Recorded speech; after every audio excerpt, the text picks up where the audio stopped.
Okay, part two, and so, behind here, can you give me a little tour? We'll do it off the English.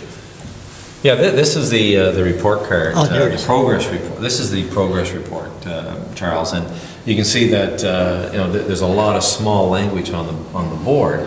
But I think what's critical for the viewers is that these colored dots, and there's only one color or two colors on the board. But in fact, what does yellow mean? Slow down. Don't raise the HST. What's that mean? No, what it means is that the Conservatives the government has indicated to us that there's work in progress being done on these yellows. But on the whites, which is by far the majority, they're reporting to us that they've got no specific progress to report at this time.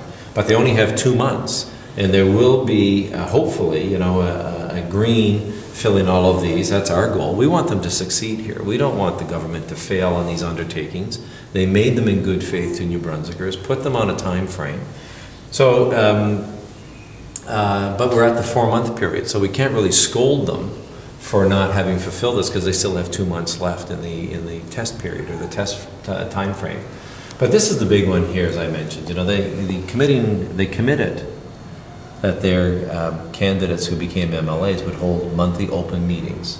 And in their update to us last week, they're saying they really can't report that that's being done on a large scale basis. But for New Brunswickers, this is key. We believe this is key. Maybe they believe, like we said earlier, maybe they believe in doing it by Twitter, Facebook, or... But that's fine. I think they have to do that on a day-to-day basis. But once a month, come on out in the open. You want it once a month? Yeah. Once a month? You know what? They told us they would do it once a month. Once a month? Once a month. You want to see a politician once a month? My Absolutely. God, isn't that too much? See, you're talking from that cynicism that we got to change. We should be saying, I need to have access to my elected representative. Once a month? Wow. Yep. Okay. You know what? There's decisions being made every day about our future. I know. Here's yellow. They got work in progress here. They have told us that they're going to hold their first public cabinet meeting. Yes. In a location to be named soon, outside of Fredericton, before the end of March. This is significant. This is history. It's history with the public. Yeah, we're not talking Larry's Gulch here. We're talking about a public meeting. Let's make a prediction. Where do you think it will be held? I say St. Andrew. I would hope that it's going to be held in a larger center. To allow more people, more New Brunswickers to access. If they're truly, genuinely wanting to show that they're outside of the glass palace here, the Centennial Building, and getting off the second floor and going out into the constituencies, that it would be in an area that is accessible to a large number of New Brunswickers. Okay. So we've got public participation. Well, they've created this citizen engagement unit, which they promised to do. They got rid of that.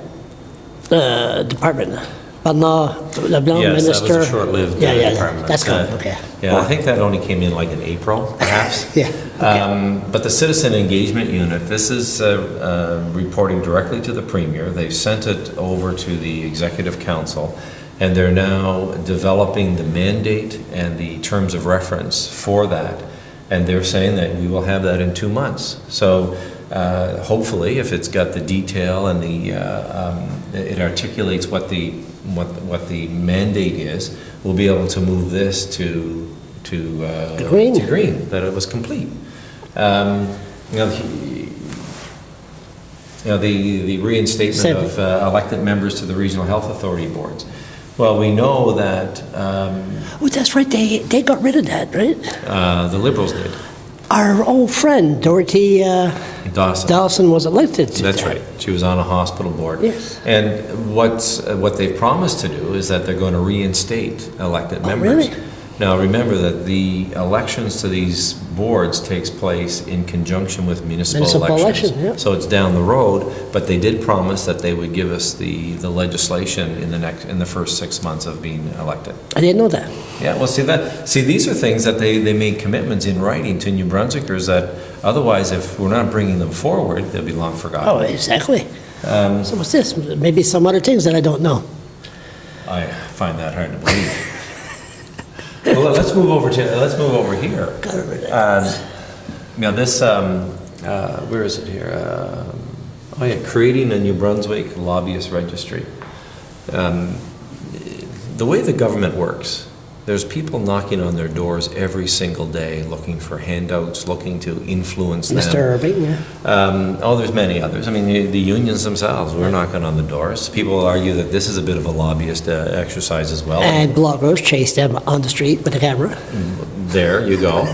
But they promised, undertook, that they'd create a lobbyist registry so that everybody who went to speak, to provide, or to have influence with the government would have to sign up and be identified as to what it is that they were going to lobby the government on. So the public will know. So the public knows who's influencing the politicians. Yeah, we're one of the very few provinces in the country that doesn't have this. Really? Really. Well, we can't let Mr. Irving know every time Mr. Irving goes there. I mean, that wouldn't be... Well, it happens in other provinces. The federal government has a registry act. To have the act or have the registry, to have it in real time, in real form, it's how you administer it as well.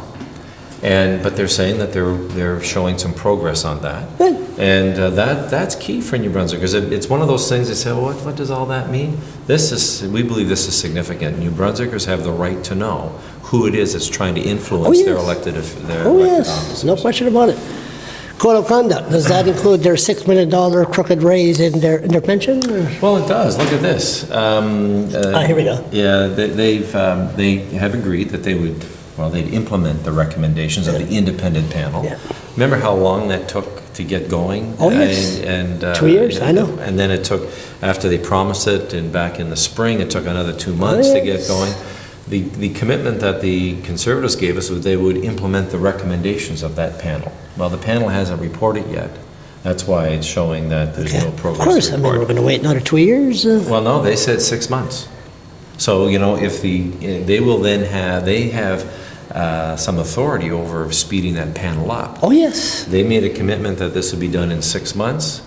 When we come back in April, we're going to be saying, well, if they haven't done that, we're saying, what's up? Well, they say, it's our pension. We got fool around with that. Come on, people, get a life, Well, trust us. But that's one of the issues that causes New Brunswickers not to have confidence. And, it's in our best interest, everybody, if we have confidence in the people that we elect. So I like this one. Yeah, electoral reform. How are we doing with that now? Well, this one, their undertakings here were kind of... Don Desroux? Well, Don Desroux is the person that they've commissioned. That's why they're getting a yellow here. Yeah. They're proposing new ways of making the People House more collaborative. So they've engaged in Mr. Desroux, Professor Desroux, to come and talk to the parties that aren't represented in the House. So they're working on this. But we don't believe that this is the full answer. The full answer is in this one. They committed to review the recommendations of the Commission on Legislative Democracy, Reform. 2004, which main recommendation was that every person's vote in this province will count. Yeah. We have almost 17% of New Brunswickers who voted in the last election that have no voice representing them in the Legislative Assembly. So this is the issue that will have the longest duration for us. I believe David Alward could make history, and he could go down in history in implementing those. Well, I agree with you, Charles. When you look back at the outcomes of the last elections. We've had a huge it's been a huge difference between the number of votes you get and the number of seats that you win. Yeah. This victory by the Conservatives wasn't as large as the difference in the seats suggests. Yep. Similarly, in the election in 2006, the Conservatives actually won more votes, but lost. Yep. There's something not right with that. So this is what this is about, and this will have a life long past these these 6 month items and the 12-month items. This is a project that's going to take 3 to 4 years. It's going to take a lot of lobbying. It's going to take a lot of lobbying, But I think that, in your comments, that the progressive conservatives have to see the value in this. Yes, they have to. Because I told him that in my first interview with the Premier, and I said, he knows he didn't get elected because of him. Right. He got elected because of Sean Yeah. Graham.